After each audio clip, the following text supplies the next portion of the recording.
Nervin Joseph. And we are PAC News. Earlier this week, we interviewed local BPA members and asked them how they prepare for BPA competitions.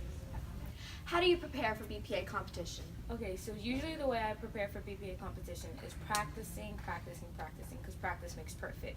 So if I'm able to understand and know by heart what I'm supposed to do, that's usually how I prepare for competition. Well, the first thing I do is I look at the event on the WSAP list and I look at what is required for the event. For instance, in economic research team, I'll look at economic terms and economic ideas that are posed in the WSAP event paper, and then I'll look those up and do background cursory research.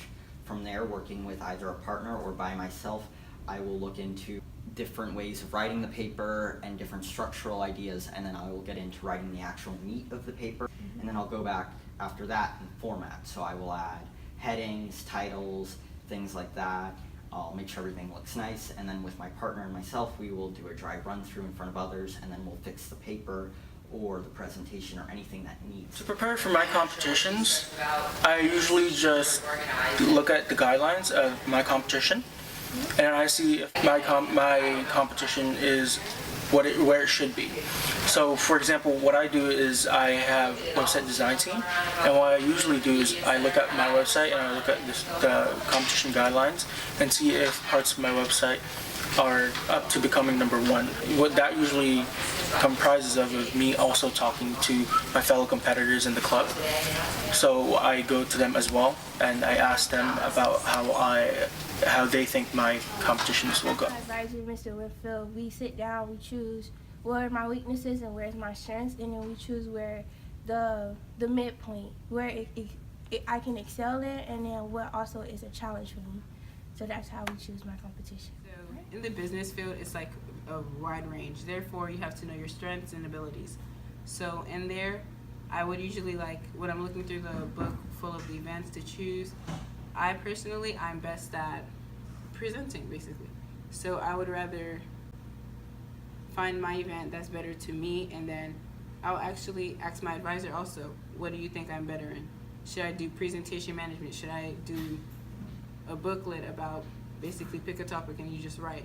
So therefore you just pick your strengths and abilities and then know what field that you want to go into.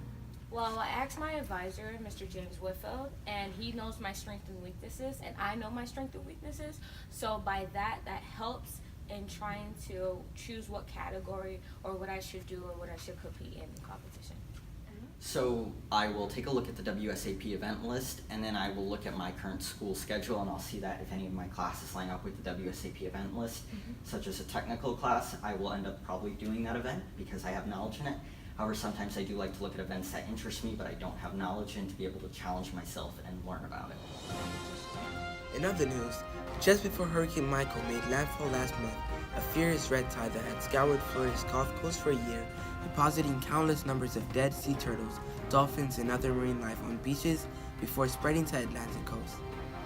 Red tides have many factors at play and can remain tricky to predict, but it's likely a combination of wind, pollution, and the tiny algae that causes the bloom. One of the few with the ability to swim to rev the tides, red tides in Florida can last as little as a few weeks or longer than a year. During the bloom, they produce deadly toxins that can kill fish and make shellfish dangerous to eat, causing many seafood-based restaurants to temporarily close during this red tide. Many beaches in southeast Florida will be closed until the red tides move further away from shore. Now, here's a clip of next week's episode of The Bachelor. Yourself. Like, I will understand what you're talking about. He doesn't even love you.